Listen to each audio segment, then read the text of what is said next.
So this is a practice of dispossession, and essentially what happened during the American Revolution is that large amounts of Haudenosaunee land was essentially annexed by the new American nation, and there was very little place for the Haudenosaunee in their traditional territories in what's now the US of upstate New York and Ohio.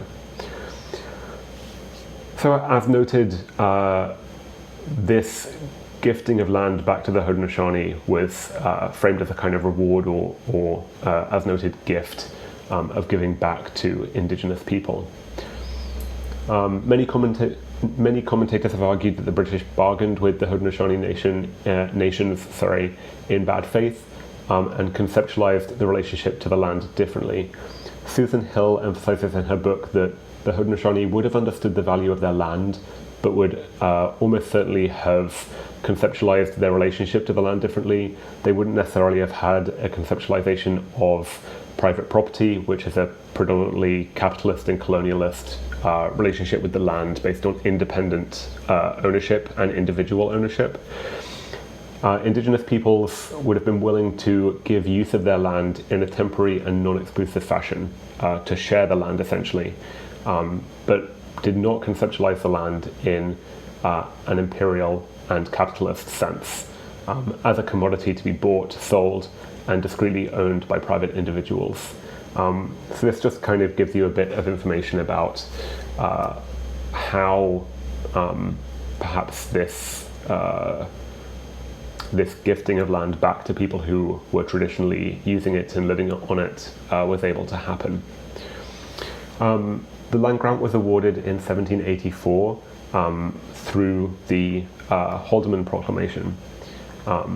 This awarded the Six Nations a land tract that started in Lake Erie and extended to the head of the Grand River for 6 miles on each side. Remembering, of course, that at this point in the period immediately following the American Revolution, many of the Haudenosaunee would have been displaced by the annexation of their land by the Americans.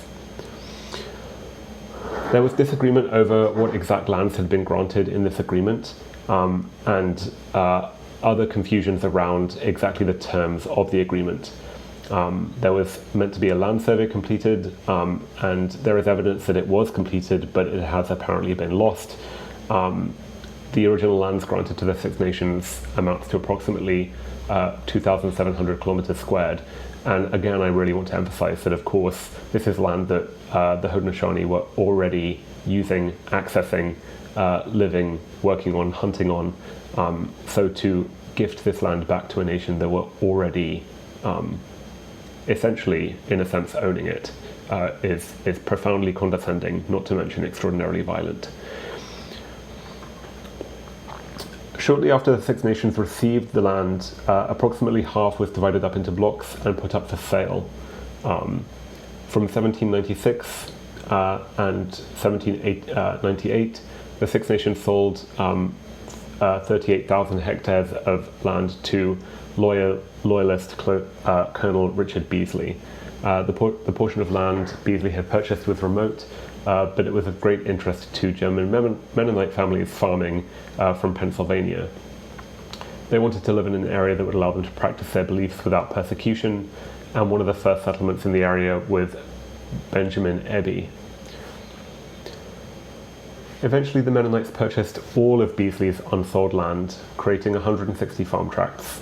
By 1800, the first buildings were built, and over the next decade, several families moved north to what was then known as the Sandhills. So Mennonite settlers arrived in approximately 1800, and we've kind of already seen some of these dates in Waterloo with folks like Abe Erb.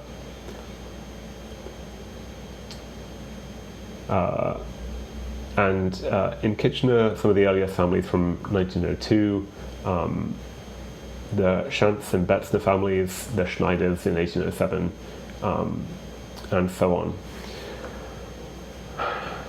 So this gives you a bit of a sense of the Haudenosaunee history of this area, land that was gifted back to the Haudenosaunee by the British, land that had been historically used and owned by the Haudenosaunee as well as the Anishinaabe, which was then sold to families who are now, continuing to live on that land. A little bit about the Mennonite people, I think, is worth discussing too. The Mennonites trace their historical roots back to the European Reformation in the early 1500s. This is essentially the split between the Catholic Church and the emerging Protestants who argued against the excessive wealth that the Catholic Church were accruing, as well as their continued practice of not translating the Bible, which meant that most people were unable to read the Bible. So people who were practicing Catholics were not able to read from the Holy Book that they were supposedly deriving their belief from. So Protestants very much argued against this practice. With the emergence of the printing press, they were able to translate and print Bibles in a range of romantic European languages.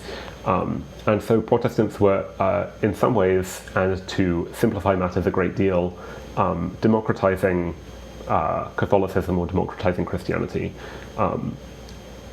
Protestants were not a single unified group.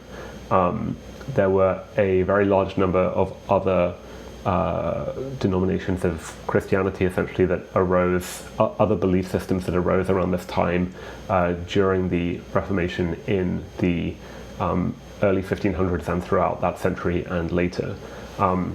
The folks who eventually became the Mennonites were originally known as the Anabaptists or rebaptizers. They believed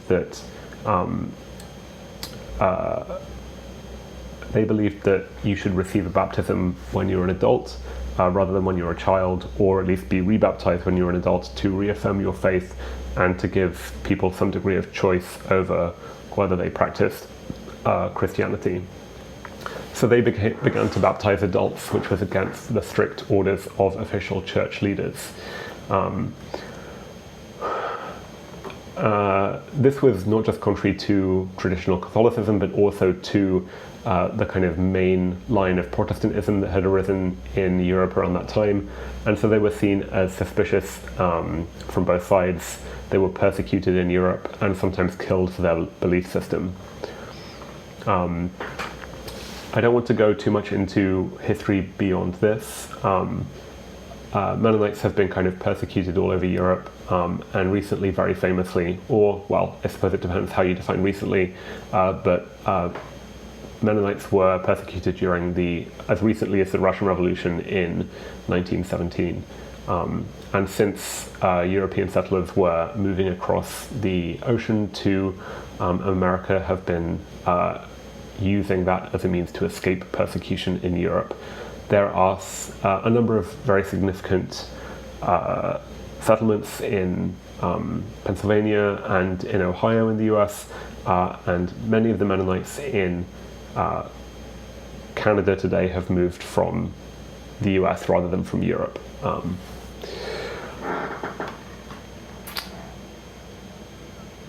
So I think that's about all I want to say at this stop. Do take a look at the Haudenosaunee, the electron Haudenosaunee history. That will give you more details about the circumstances around land tenure around the Grand River. And we will continue to Elora.